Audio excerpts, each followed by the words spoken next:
Well, feel free to come back more. Yeah, definitely. Definitely. I think it's definitely a good idea. And we would like to see all the session, how you typically organize it, to see. Oh, well, this is my first time, so it will be a little different than normal, probably. But okay. Hopefully it'll still give you a good feel for what's going on. Excellent. Thank you. Okay. So, Rebecca, you probably have a better guess about how big these groups are usually before, on average, and how long we should wait before we start here. Yeah. So we are live on YouTube now. Let's see, we've got 15 participants. So Steve cleverly set up some automated emails to go out. So let's just wait like maybe another 2 minutes or so to just see if we get some more folks. All right, sounds good.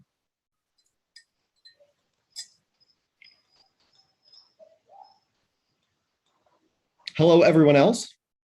I hope you're having a good day. Hello. Hi, Nan. I don't know if it's a new feature in Zoom, but I've noticed this lately. It will no longer auto lock to whoever's talking unless I move the screen or scroll and find them. It's a really annoying feature. I don't like it. That may be your feature. Oh, I've checked settings maliciously for this one. If it's in there, I don't know about it.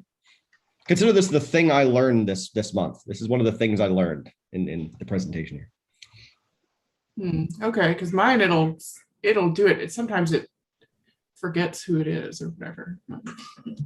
I think it might have been there was an update, and after the update, if someone starts talking, maybe it's like the type of view I have on the screen. It won't scroll to whoever is doing the talking. It won't put them up on the main 5 on the screen or whatever. Until I hit the arrow and go hunting. If I go hunting and they're not even on the next slide, then they'll pull it all the way up. Then they're like, oh, he's looking, and pull it. It's the weirdest. Yeah, so if you're like in the gallery view, I guess, instead of the speaker view. Maybe. Something like that. Although I tried all those in one of the WarpX meetings. That wasn't working either, but oh well. So if you want to, I guess we can go ahead. Looks about right. Looks pretty good. So hello, everybody. Welcome to the NUG's monthly meeting for March. So hopefully you've had a good month. I believe NERSC has had a pretty good month. We'll go over some of the details here today. I believe the things to say are on the first page here. Yes. So this is a very interactive meeting. If you have ideas or questions or statements or things you'd like to share, please feel free to do so. That's the whole point of this meeting. It's not meant to have, one person talking, but to get a feel for the community. There's a lot of things I'm also looking at right now in terms of just collecting data about what you guys might like or want or your next big issues. So definitely speak up about anything that's bugging you or anything like that. That's how we gain information about the community and help you guys out. So for those of you who haven't been here, this is a pretty standard agenda. A couple of things where we talk as a group and hopefully learn some things and share some things. Announcements, and then we have a speaker of the day. This time it's Parallelware, and we have Emmanuel and Javier here who will present on Parallelware.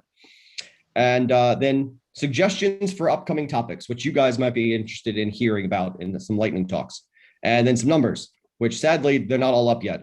So all the cool numbers, we have a couple of them, but oh well. All right, so let's start off with the win of the month. Does anybody have any good achievements or anything they've accomplished or anything that scientifically they came up with this month that they would like to share? So before we get too far, I want to point out that I've enabled the live transcript.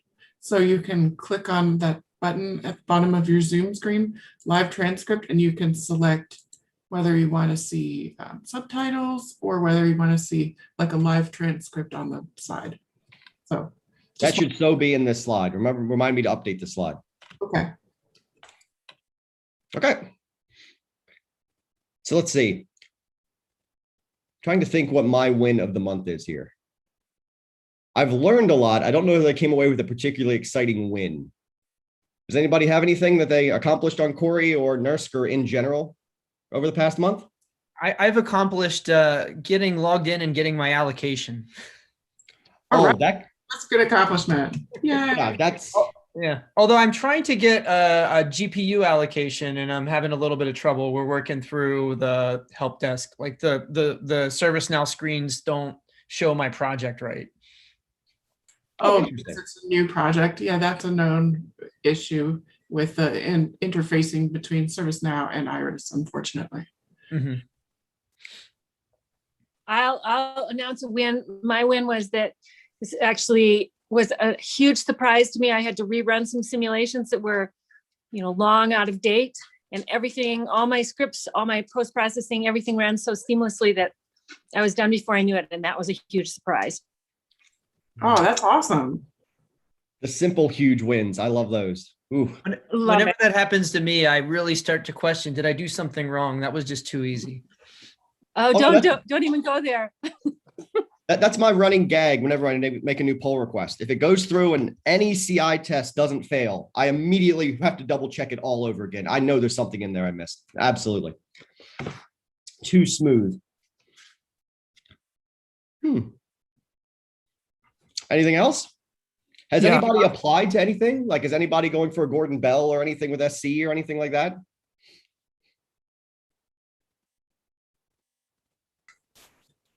Seems like No. we may have had somebody who was wanting to say something. Yes. Yeah, I wanted to say that I also had to rerun a bunch of jobs because unfortunately I left them on the scratch area too long, and I had to recreate the simulations, and that ran fine. And as a result of that, I was able to put it in a paper, and it was accepted. Ooh, Awesome. Great news. where at? It's in GINST, Journal of Instrumentation, I believe. Oh, I've seen a couple papers from there. Oh, nice. Terrific. Let us know if you want to do a science highlight. We're always looking for science highlights. We can have our science writers talk to you and do a highlight. Mm-hmm. It goes for anyone else too. Oh, if you're interested in that, I didn't highlight it too heavily. You could throw something in the webinars channel and the NERSC user Slack. Actually, let me put. Rebecca, can you put the link to get into the NERSC Slack in the chat window? Oh yeah, let me do As that. I'm sharing screen. Yeah. Yeah, just a sec. So if you ever want to contact us over something like that, definitely just go to the NERSC Slack and throw it in. Webinars especially would probably be useful, given that's how we talk about it. I did have a win this morning, but I completely forgot about it. It was such a minor one in the grand scheme of things. I don't think I can recall it. Something simple, like I was able to get people to actually document things. Yeah, that could be a real pain. All right. Like a pretty big deal to me, Kevin. Depends on what group you're working with. This one, it shouldn't have been a big deal, but oh well. All right. Okay, so if we're through with wins, does anybody have any lessons that you have learned in the past week that you'd like to pass off? Something that might help people out. One big tip, NERSC. I've heard from many sources, even other supercomputing centers, look at NERSC's documentation. And we're proud of that, and we actually like to keep that going. So especially anything that we have done wrong in the documentation or something we could add to it or some tip that you guys have that we could add to it, we really like those. So anything that you've learned or anything that didn't work or any bug that you worked out or something that you slipped up and didn't do quite right, that would be helpful for everyone to know.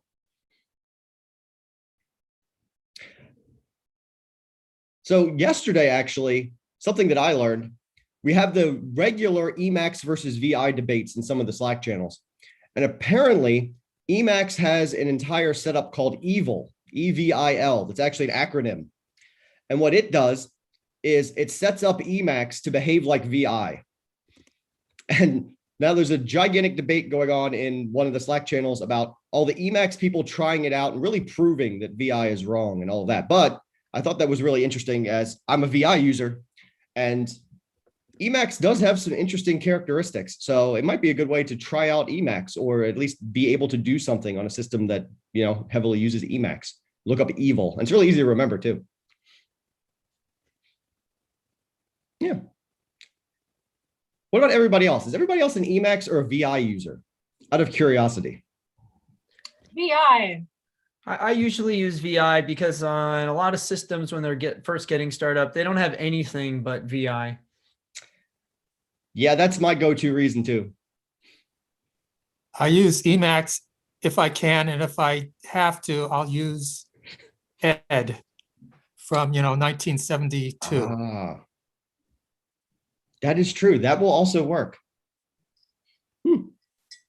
I don't think it's necessarily that old and out of date too. There's quite a few people here that are like 10, 12 years here at NERSC, or, out of college or out of education anyway, that definitely recommend that one. So yes, that is definitely a good option. I should bring it up in the next Emacs VI argument.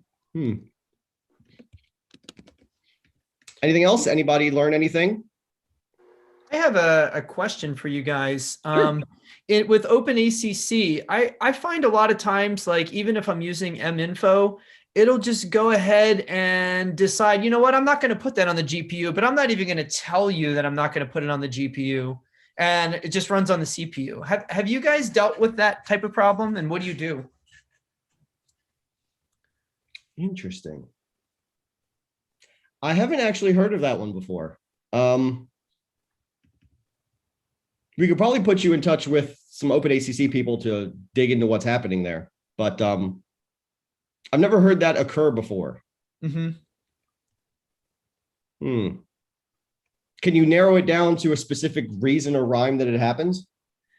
Not really. It's just, it's weird if, it seems like if I do certain things, it just says, you know what, I'm just going to do it on the CPU. And then it doesn't do it on the GPU at all. And the other problem I've had a lot of is that at least using the PG compilers, not in the managed mode, the data sometimes doesn't get copied over correctly. Even if you say copy in, copy out and all that, it's just like, it never got there, and it's doing the work on the GPU, but just on garbage data. And then it doesn't come out right. So I don't know. It's probably just, newbie problems. I honestly don't know. The last one sounds like a synchronization problem. Maybe there's where it looks like there should be an implicit hidden one. There's actually you need to explicitly say, wait and make sure all this data is moved before you move on. Maybe. Are you using C or Fortran code? C. In C, when we prepared some courses for NERSC last year, we experienced some problems with data movement, because in C, OpenACC and OpenMP, when you pass the pointer, it is assuming that the compiler has capabilities to determine the actual data range to be transferred. And it makes assumptions, and it continues the execution. So it is safe to put not the pointer typically on the copy in, copy out, but the name of the pointer and between brackets, the concrete data range that you want to transfer.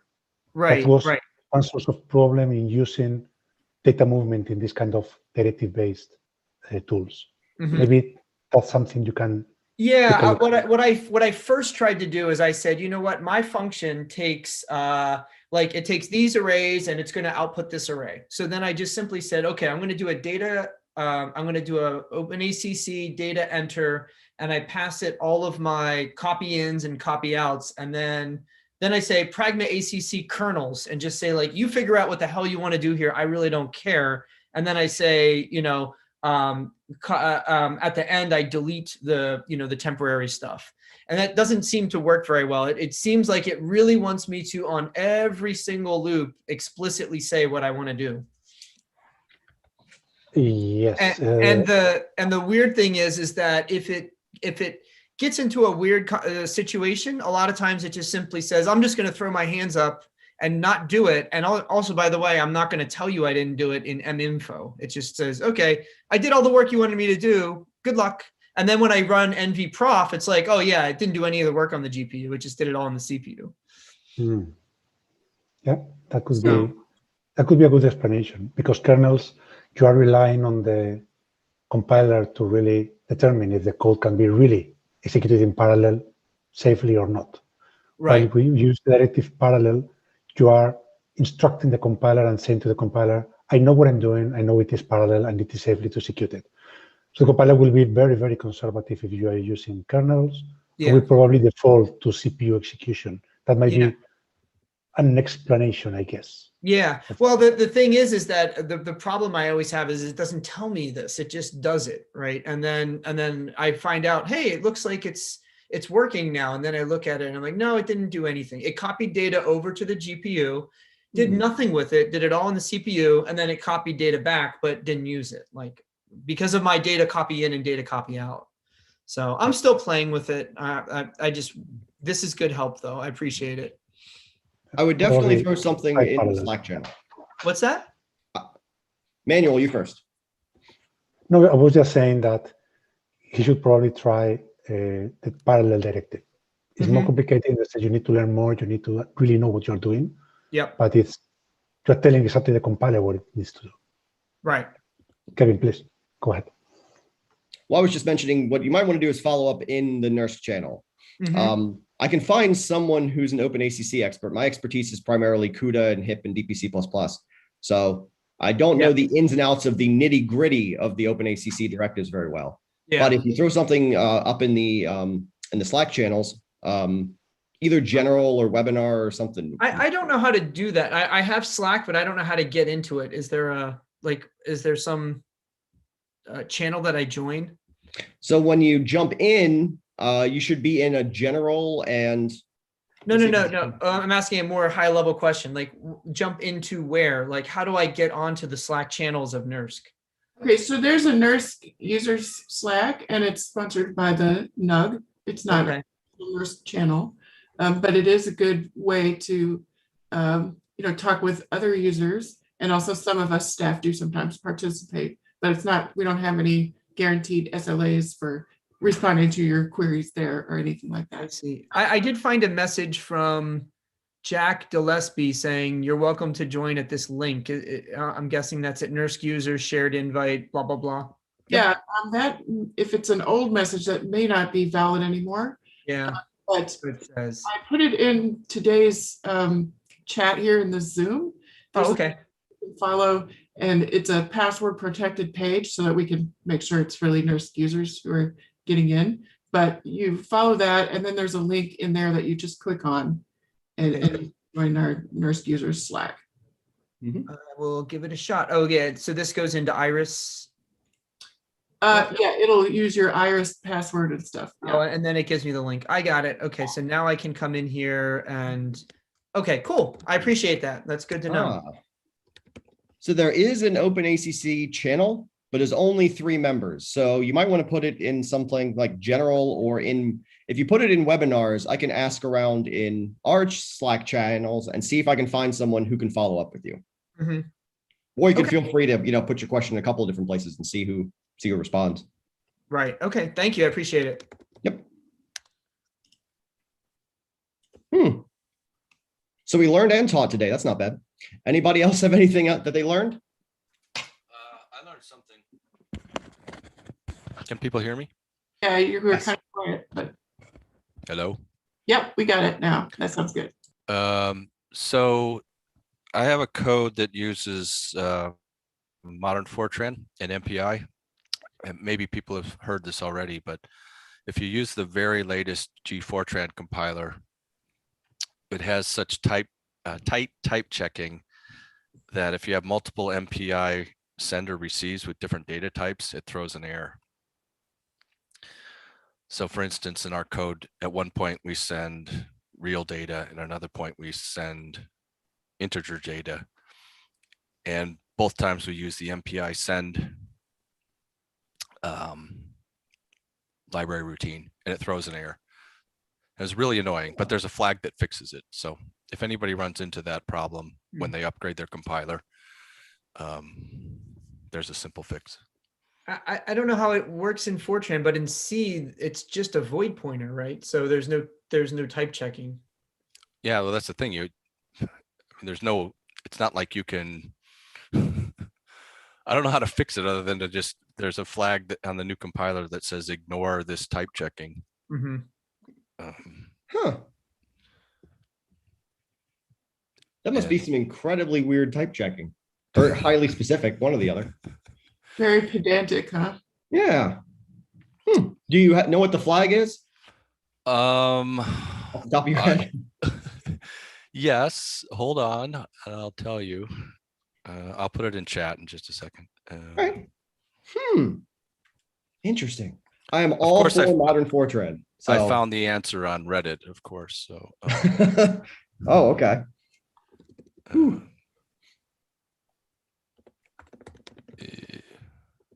Interesting.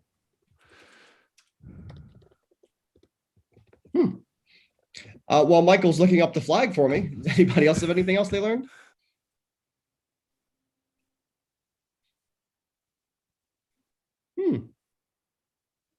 Wow. Interesting. Okay. Well, let's see. If that's all for today for those types of things, a couple of announcements before we get into our talk. So I'll start at the bottom because these are easy. Next scheduled maintenance is April 21st. It's a standard one-day maintenance. So mark your calendars. The trick I have for maintenances is find a paper that I don't need to read right now and just put it on my desktop somewhere and just leave it there. And I always have something to do on maintenance day. So if in case that helps anybody, having a maintenance day task, that's usually what I do. I always forget when it happens, but I always have something to do when it occurs. There's a little bit more of a jarring maintenance coming up. HPSS is doing some big upgrade type deals for Perlmutter. So it will actually be down from Sunday to Thursday, April 11th to 16th, and everything will be unreachable. So if you need data or you regularly put or pull data out of HPSS, plan for that. Be aware, pick something to do.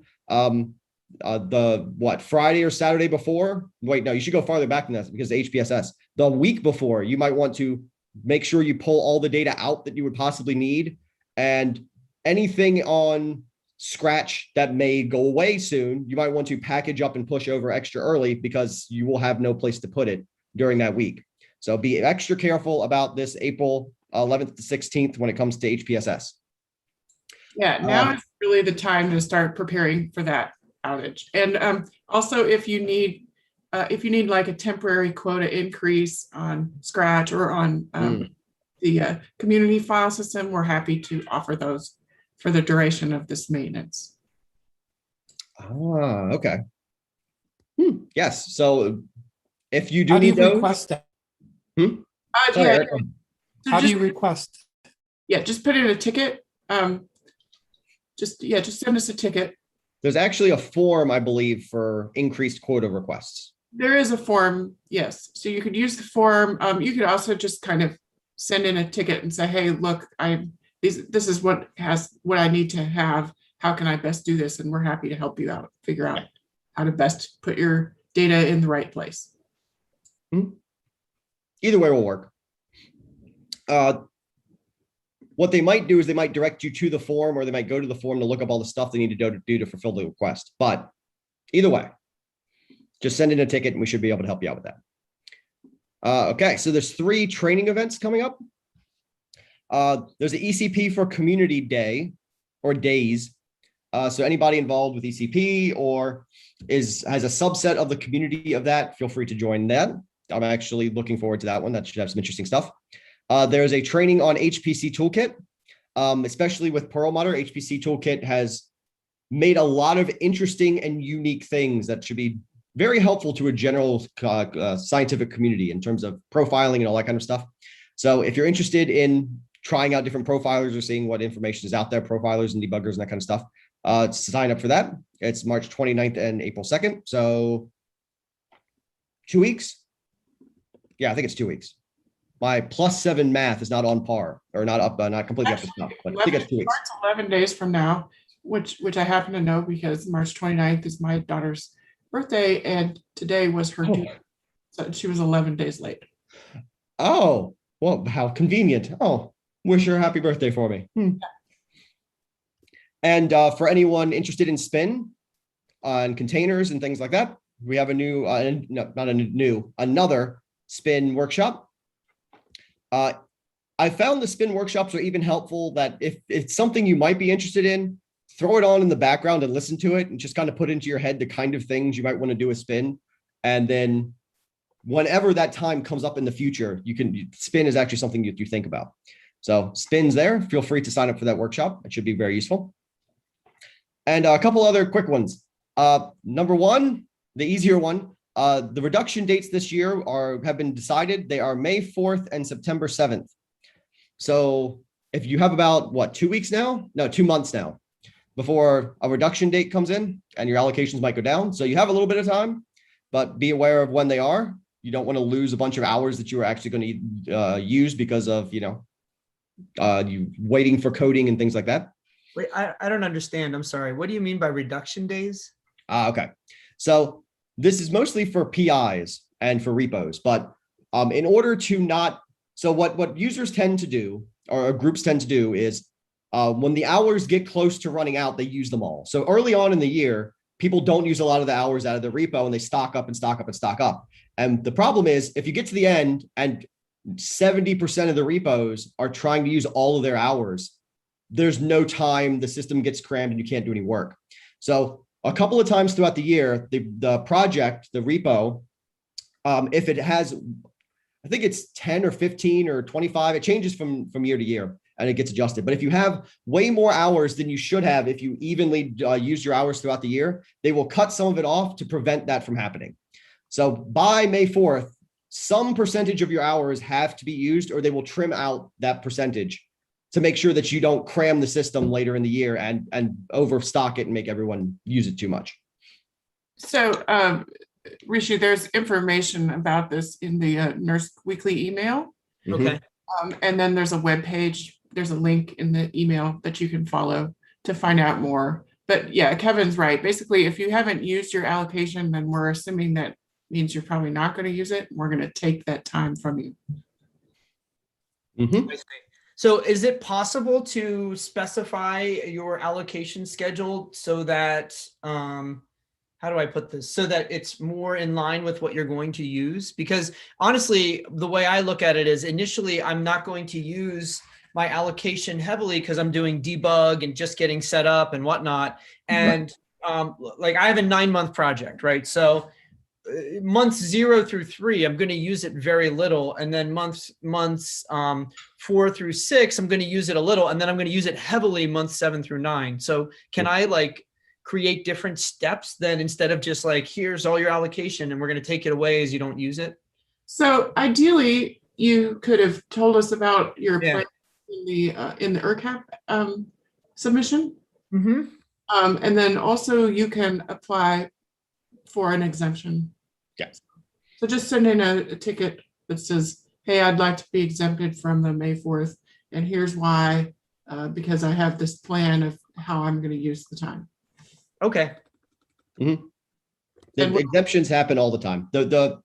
This particular pattern is meant more for multi-year or continuous sort of repos that continue over a longer period of time. For something like a 9-month one, yes, just send something in. You almost certainly get exempted. That shouldn't be a problem. Okay. And Rebecca stole my thunder at the end here. I was going to say, fine, for the details of absolutely all of this, just check this week's weekly email by Rebecca. So yeah, so if you want the details of literally any of these things, just go to the weekly email, look it up, and you can follow up. The other final cool one that I'm hoping that I get a good use of for is there is now a new compile queue that is being tested. A single Haswell node has been put aside purely for heavy compile groups. So you have to ask for access to this. And it can't just be that I compile every once in a while and I want to use the compile queue to compile. It has to be that you have a compile heavy workload. You actually compile a whole lot in your development. And if that's the case, you can apply to get access to this compile queue, which should give you much quicker turnarounds on doing compile, and you don't compile on a head node or something like that and jam things up. So if you are interested or you think that applies to you, find the details in the weekly email and apply to join the compile queue. Should be a rather interesting little thing. I hope it works out really well. Right? Okay. So the next thing we will have today is our lightning talk by Parallelwire. Are you guys here and available? Yes, yes, we are here. I will stop my share and you can go ahead and share your screen and the slides. Excellent. I will start showing some slides, and later Javier will share his screen and make a live demo of what we really want to show today. Okay. Sounds good. So essentially, the idea, how much time do we have? 15 minutes, if I understood well? More or less. Yeah, you should aim for like 15 and then 5 or so for questions, something like that. Yeah. Perfect. So I will try to keep the slides part as short as possible so that we can concentrate on questions by taking a look at the tools working. Okay. So essentially, for those of you that are not familiar with Parallelware tools are available at NERSC since 1 year or 1.5 years ago. And we have tools that can help you to speed up your applications or parts of your applications, both for multi-core CPUs and for GPUs. And we have created materials with Rebecca and Rebecca's group to really understand how to apply in practice and use the tools to accelerate some of the codes that you can see here in this listing. For something very simple like HIT or matmul up to something more complicated like particle in cells method. Okay, so this is just here for your reference to take a look at the materials you already have at NERSC website. You can look at the videos, the slides, the working examples, and the quick start that we prepared as part of those trainings. So they may be interesting at some point for the users to take a look at that. Okay, so today you will see a demonstration with a different use case from a different field, is scanning. Scanning is an image processing algorithm and edge detection for edge detection in images. And essentially, it's a very interesting example because it contains more than 30 loops with a wide variety of loops with different properties that somehow are similar to the problems that you can experience with the other examples that we have addressed in trainings, from Pi, HIT, matmul, up to Lulesh, CG, and SIDPIC. Okay, so what you will see in the demo is also a proposed pathway. So let us explain briefly what you can see here. We have experiments for Clang, GCC, and ICC, the 3 main compilers that typically users use on the CPU side, at least. And here what you can see is what you can get out of the box by enabling the maximum optimization level of the compilers, typically -02, -03, and the difference between disabling auto-authorization capabilities and enabling those capabilities. And in this example, you can see that you can get a 5% reduction in the runtime just by enabling these flags. So the question is, can you get more out of the compiler, out of the system that you already have by making changes in your code that enable to exploit SIMD parallelism inside your threads? And the threads can be a single thread in a sequential application or one thread within an OpenMP application, for instance, okay? Or an OpenACC application on the CPU side, not on the offloaded part. And with this, we have been working on that, and you can see that you can reduce the runtime up to 50% just by using SIMD capabilities available in your systems, okay? And these experiments were conducted mainly in Cori, for some of them, and others in a different cluster. But you can expect similar results on Cori or typical machines that you have available at NERSC. And of course, if you combine this with multi-threading capabilities or offloading capabilities to GPUs, you can expect, if the workload is big enough, to increase the reduction in execution time in 60% or even beyond that for compute-intensive kernels. Okay, so this is more or less to provide you a pathway of how you can benefit from GPU offloading the power of GPUs, instead of starting with the GPU that may be a bit intrusive or difficult in the beginning, how you can start with something to make it more incremental. With SIMD, multi-threading, at some point decide what parts are really offloaded to the GPU, because it makes sense for the performance point of view. Okay, so going to the Parallelware approach, we base this in 2 pillars. You can see in the chat, I have shared one link with a recommendation or a defect in the Appentra catalog This is a catalog that is free, is open, and will always be open. We envision that at some point the community will maintain this set of defense recommendations because it's a great resource for learning, for experimentation, and also it opens the opportunity to create tools that can automate checking big codes or big code bases to find recommendations or defects that appear in the catalog. Okay, and so that you can have an understanding of what information you have there. We do this by working with the centers, customers, partners, and you can see examples of defects. For instance, the one that we copied here is this one. And if you take a look at this, you can see why is it an issue, why is it a relevance for parallelism and for software acceleration, which are the actual actions that you really need to do to get rid of this problem. And code examples illustrated typically with OpenMP or OpenACC, okay? Because part of this knowledge base has been created while preparing the courses that we did with Rebecca's group at NERSC, okay?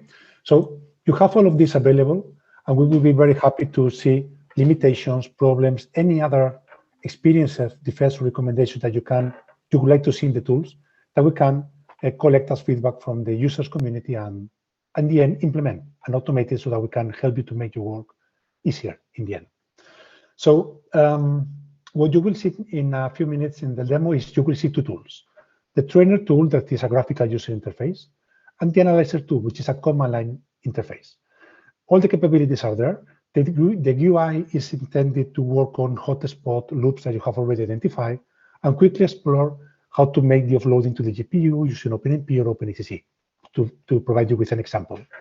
The analyzer is intended for you to get started with a big code that you don't know, you are not aware of it, you don't know which are the critical parts, and to help you and guide you through the process of focusing and finding which are the issues that you can and need to fix to really make the code run faster and correctly on your target system, okay? You will see those tools in the demonstration. So I think that it's a good moment. I will not go into the details of all of this. You have explanations of video recordings of the course we organized with Rebecca in October, but just for you to have an understanding of how the tools look like before seeing the demo. Analyzer is a set of 4 command line tools. PW report provides you metrics, is the entry point. PW check provides you an optimization, vectorization report of things you need to do. So from the catalog, you will see a listing of the defects and recommendations that the tool have found in your code, okay? The loops focuses on opportunities, new loops that you can parallelize, and directives provides rewriting capabilities so that you can ask the tool to insert OpenMP or OpenACC pragmas in your code. And of course, you have the final word in controlling which are the changes that are made on the source code. That's the way the tools have been designed. So this is how the tools look like. You will see it in the demo. This is PW report. This is PW check. This is PW loops. You can see the reporting of the functions and the loops that you can find there, information about them. And reporting capabilities, rewriting capabilities reported by directives. And this is the graphical user interface of the trainer, where you can see different kinds of icons that relate to opportunities, defects, and recommendations that you see in the catalog. And when you click on these nice buttons here, you open a dialog where you can select how you want to parallelize the code that has been recognized and detected by the tool. And then the trainer also includes the rewriting capabilities of to annotate your source code with OpenMP and OpenACC pragmas. Okay, so I will stop here. I just have tried to keep it as short as possible to give a very short overview of what you will find there. Just a reminder, you have the recordings in NERSC website.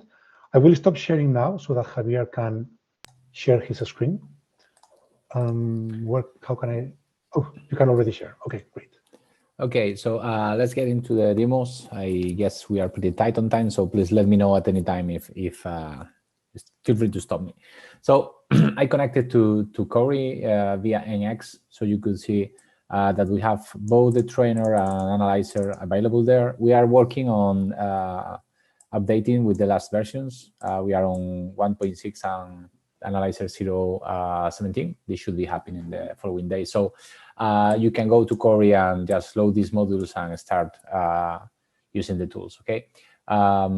Today I will use my machine to use those latest versions. I will start with a hopefully quick demo of Analyzer first, which will be analyzing the Canny image processing algorithm. It's an image detector that performs this highlighting of the edges of the image that you can see in the screen. So that code is over here in this code editor. It is less than 1,000 lines in just one single file. And we know from profiling that this Gaussian smooth function is the hotspot. So we have profiled the code, and we determine that this function that contains these two loop nets is the hotspot. So like Manuel said, Parallel Analyzer are 4 command line tools. We always recommend starting with PW report. That's the go-to entry-level tool that provides a high-level overview of what's in the code. So if I run that for Canny, you see that from the code coverage, the analysis did not succeed, and we get a suggestion that you enable the error reporting with the show failures flag. So if we do that, then we get a classic error that is that you forgot to add the header directory that your code requires. If you see here, the project is just one single file, but it has this couple of headers. So we can do that following this recommendation, which uses GCC and clan syntax to add the header directories. So it's pretty common, and this is something that you always have to do with the static code analysis. We need access to the source code, and it must be valid and compilable for the analysis to succeed. So now we have a decent code coverage that you can see here. And in the metric summary, you see the different actionable items that are available in Analyzer. So first you have the effects and recommendations. These relate to the catalog presented by Manuel. The effects are bugs, such as data races that should fix right away. Recommendations refer to optimization opportunities, how to enable a loop to be vectorizable or parallelizable, or how to follow best practices for different technologies as OpenMP, for instance. Then you get suggestions on how to proceed next. So for instance, if we are interested in the defects and recommendations, we can invoke PW check. I'll just do that by copying this command here. And you see that you get a very structured report following the function definitions and the different loops. So you can relate these to the structure that you see on the right. And in each level, for instance, here in the first level of the loop, you see the different recommendations that are there.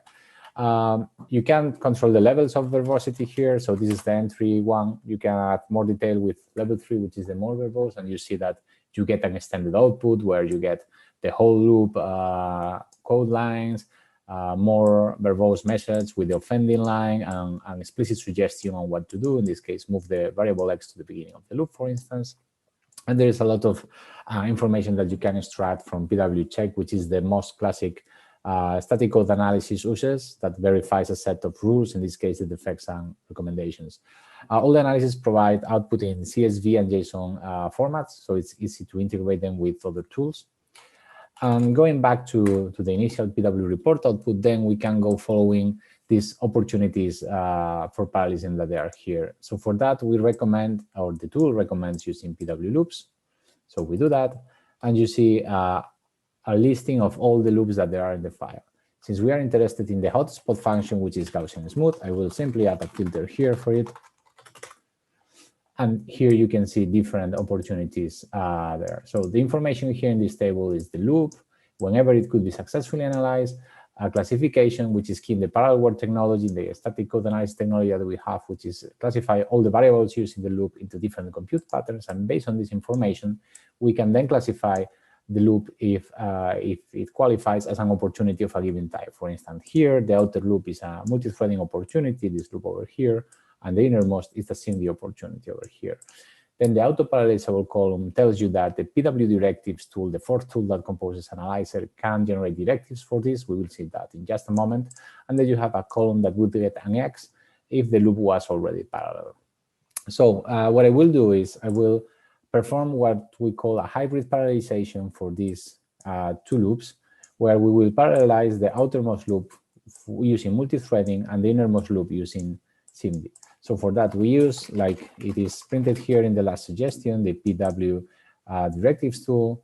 So I just pass, as instructed there, the line number where the loop is located. The first one, I will do the same for the second one.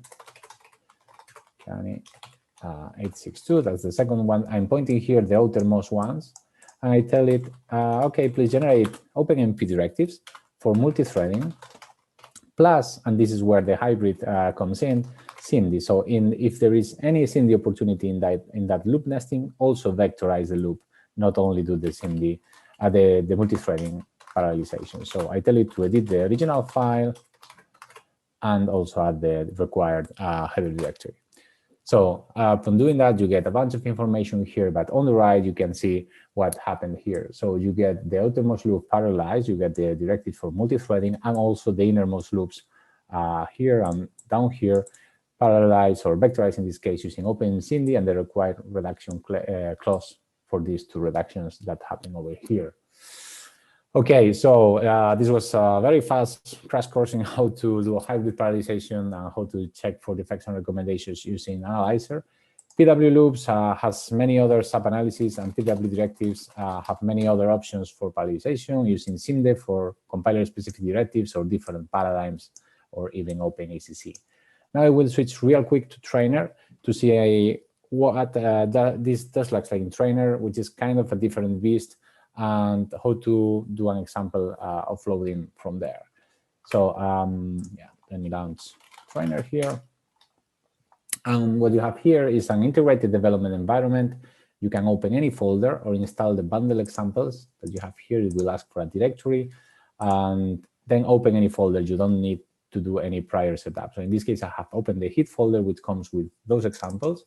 If I double click, you will see that now you have some green circles next to some loops. These constitute opportunities for parallelism. So if I click one of them, you get a parallelization dialog with all the different options that you have to parallelize. The idea with Trainer is that you try different parallelizations. You have a version manager, you will see that in a moment, and you switch back and forth between different versions and execute right from this graphical user interface and compare the performances of your different parallelizations, and then you take away your work. So if I, for instance, wanted to do offloading with OpenACC, I select the corresponding options, and you see that the correct pragmas will be produced. Here it is missing just this array range. In some cases, we cannot infer all the information. This is one such case. So I will go back and restore the original version. Like I said, there is a version manager, so it automatically generates for you a new version every time you change the code, so you don't lose anything. And you can restore at any time all the versions. So I go back here, select the same options, and I enter here the missing information, which was the T, goes from 0 to an X. Okay, so that should make it. So now we have the complete information. Like I said, you don't require any prior setup of your project, but when you want to build and run from here, you will get asked about this command. So in this case, I open the invocation to NVC, to the old PGA compiler, and how to run the code. So we can just click on run, and it will do both things. You get the output, from NVC on the build output console, and then you get the execution information here on the execution output. In the parallel word output, you will have some information regarding what options there are for the parallelization and anything that you need to be aware of. And you have some terms that are underlined, and you can click to get information embedded in the product. Okay. To finish, and leave for the questions, you can also see what the actual. Let me look for the examples that I'm looking for. How the checks look like here. So, for instance, if you open a code that has some defect, you will get this red triangle, and for recommendations, this yellow triangle. In this case, it is that here this code has a data race because the J is incorrectly data shared, incorrectly shared. Sorry. So if you were to add as following this recommendation here, J to a private clause, this would be fixed right away. You could also get around this error, prevented this error by following these recommendations. Would be adding the fault known or declaring explicitly the scope for all the variables there. So that's it. I know it's been pretty fast, but pretty tight, and wanted to show a lot of things. So if there are any questions, feel free to fire away. Thank you. I have a quick question. So I understand how I can use the command line tools on NERSC, but how will I use this visualization on NERSC? Well, the recommended for, yeah, I think the recommended is NX. That's what we have been using in the courses, and this is what you are seeing right now on the screen. It runs incredibly well. I can try to load I mean, it's really fast, even if it's a remote connection. Way better than X11. Oh. Okay, so what is this? I don't know this tool. So can you explain? Not PW Trainer. I mean the tool to be able to. Yeah. So No Machine is a virtual machine that is sitting on NERSC. So what you do is you log into No Machine, and No Machine will run all the visualizations literally right there against Cori. So all the complicated graphical stuff is done locally, and all it does is share what the screen looks like back to you. So it massively increases how your interactive ability on this kind of graphical interface, and it allows things to run really well. Nsight tools, the NVIDIA stuff, this is the only way I ever even attempt to run it on NERSC, and it runs extremely well. There's a little bit of delay, but not enough to really hinder anything anymore. So if you search No Machine NERSC or NX NERSC or something like that, the information will pop up. It's pretty easy to set up and get into. And yeah, definitely use it for stuff like this. Okay, Yeah, so I install this enterprise client and then that's it. I believe that's the current way. Yes. There's been a bit of history with it. So there was like a web interactive that you could do it, but it wasn't working well and presented some security issues. So we didn't do that. That got suspended. But I believe, yes. So the current recommended way is just put in a client. It's a pretty lightweight, no big deal client. And yep. You log in just like you would log into NERSC with your username and password and all of that. And you just set up in that. I think the file is on the documentation page to connect to NERSC's server to do this. And okay. If you have any questions or concerns, if you have any questions or problems, just hit a ticket or hit up the NERSC Slack. Hopefully some people in there can definitely help you. Thanks. Yep. So one statement from me and one question. Number one, OpenMP had default none in it. So you guys are already awesome. That you get massive brownie points for having that. That's amazing. Yeah. Second, while I was looking at this, while you were doing, I looked up the website with the examples on it, or no, the possible questions or tips. I forget what you called it. One that I would think would be interesting would be inlining of GPU device functions. For most of other cases that I've seen, inlining gives you a gigantic performance improvement because, well, it has the potential to, because the number of registers you use is severely reduced if you do inlining. So finding inlining, I think, would be a pretty interesting one to find and should be fairly easy to spot with an automated tool. I would like to see that one. I think that would be a cool one. Yeah, definitely interesting. Do you see it as one question? Do you see it as an alternative to OpenMP routine, declare routine, or vector or declare routine SIMD that you have in OpenMP and OpenACC? Ooh, that's where it gets trickier, interesting. Remember, my background is CUDA, so for us, we would just label all the functions inline, and if you miss one, it'd be a big issue, and you'd have to go find it, and it's a pain to find. If you're doing it through OpenMP, sometimes you might have to manually label things, and sometimes you won't. I don't know exactly where. Yeah, I wouldn't know exactly the cutoff, but that would be kind of the point, wouldn't it? You guys help find where I need to inline and label it for me. Yeah, exactly. Good. And it's also useful for SIMD and for other types of multi-threading as well. Yep. Absolutely. Fun. For anybody who is interested, if you search Parallelware NERSC, it comes up with the training page where the training that they mentioned that they did last October with all the slides, and there's actually homework and examples to try things out and learn. So feel free to go there. Are there any other questions?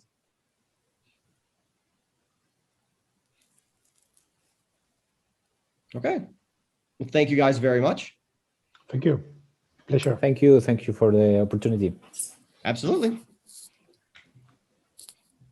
Okay. Let's see. Where is the slides? Here they are. So if you could, there you go. Thank you very much. We can wrap up for the day. All right. So to wrap up, does anybody else have any useful or interesting ideas for talks or things that they would like to hear during these NUG meetings? I have a couple of examples here that I would, topics that I am currently working on. So for example, a Perlmutter overview, what's going to be in there, how users might need to think about things, or a GPU porting guide. What language to go with or what tools to use to help you figure things out or something like that. Is there anything else anyone else would be interested in hearing, learning some more about, or digging deeper into? Or do these sound good? Would making these a future NUG talk be useful to anybody? Yeah, Yes. I don't know enough to answer the question right now. I'm just here to tag along. So Well, So is there something a about question? Perlmutter. Hmm? You know, a Perlmutter overview would be good, but also, you know, the other parts of Perlmutters that don't have to do with the GPU porting necessarily. Yep. Hence the two questions. Right. Okay. Maybe we could set something like that up. Okay. Probably Like for example, after, the whole file system and the, you know, there's Yeah. something special about the file system and how it can read directly, what was it, TCP IP or something like that. What's that going to do for the users, for example? I know that acronym. I don't remember it though. Oh, All right. yeah. I know what you're talking about. Yes. All right, that would make, okay. I will put that down as a future talking point. Anything else? Anything that people will have questions about or digging in and would like to hear something deeper about? All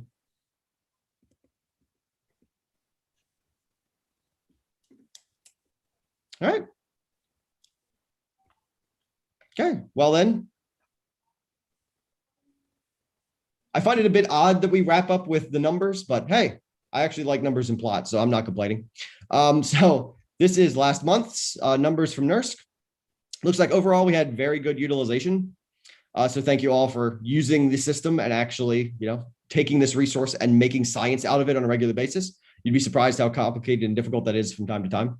The outages were actually very good this month. Besides our scheduled maintenance, we had a couple of small issues.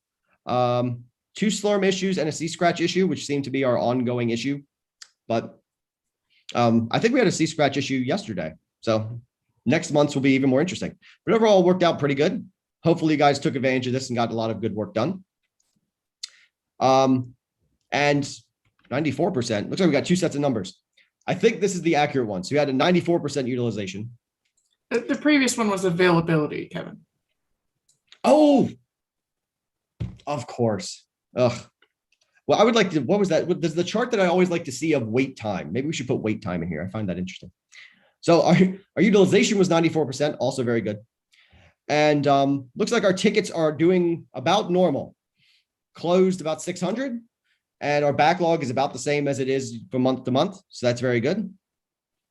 Yeah, that's actually a really good sign for me that a lot of good things are happening. We're getting stuff done. So if anybody has one of those backlog tickets and it's been sitting there for a while, please feel free to just ping that ticket loud and remind us to go and do it. But otherwise, looks like you guys are interacting with us very well. And hopefully we're answering a whole bunch of important questions for you guys and helping you get science done in the system. All right. Okay. That puts us at about noon. Does anybody else have any other topics they'd like to bring up? Anything they'd like to discuss before we go?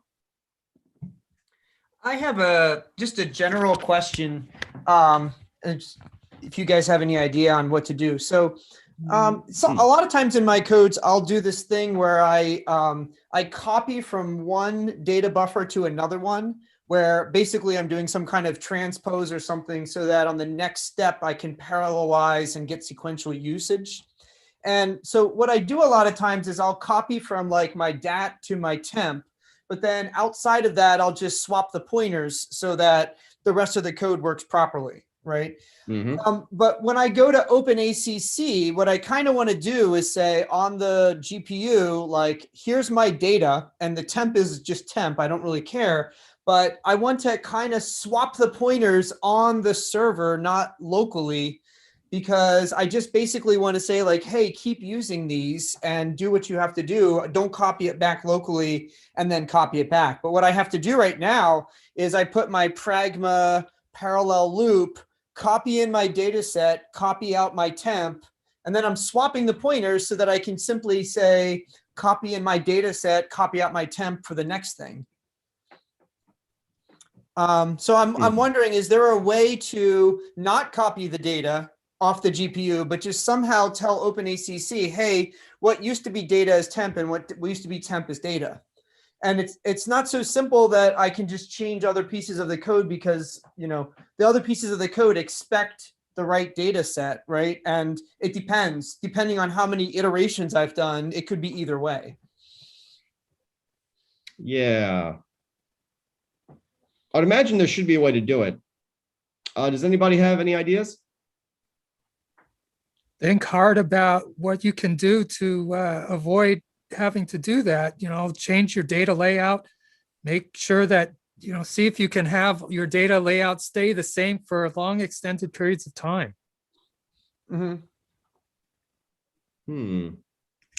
Interesting. That sounds like another question for the NUG Slack channel.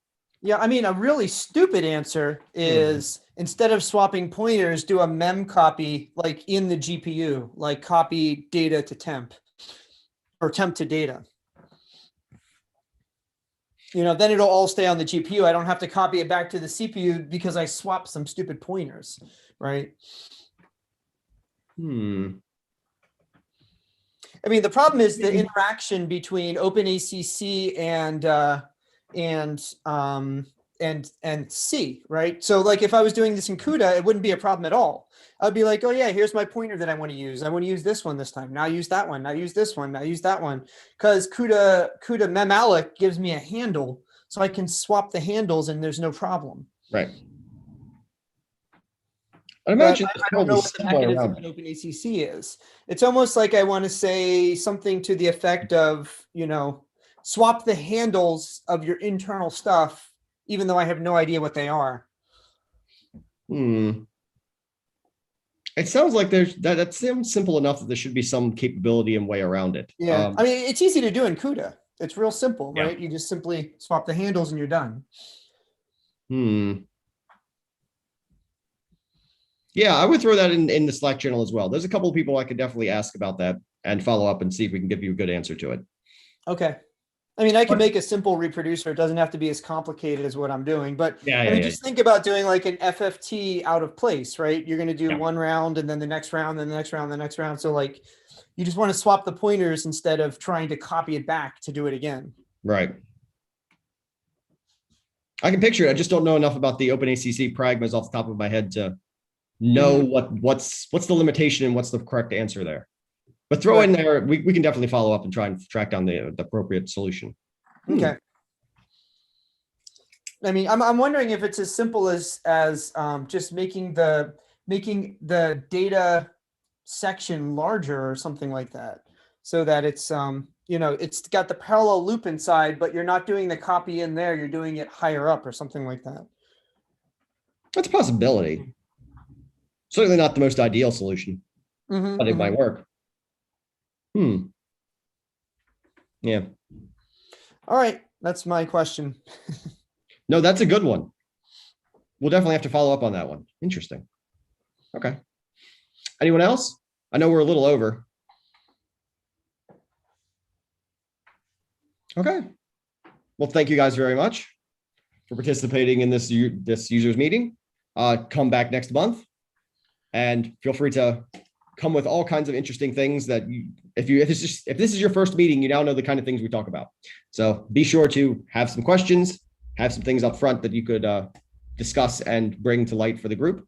And we hope to see you next month. Thanks, Javier and Manuel for your slides. That was great. Thank you. Thanks for the talk. Thank you. Thank you to all of you. Thanks. With a pleasure. We'll come back next month. Okay.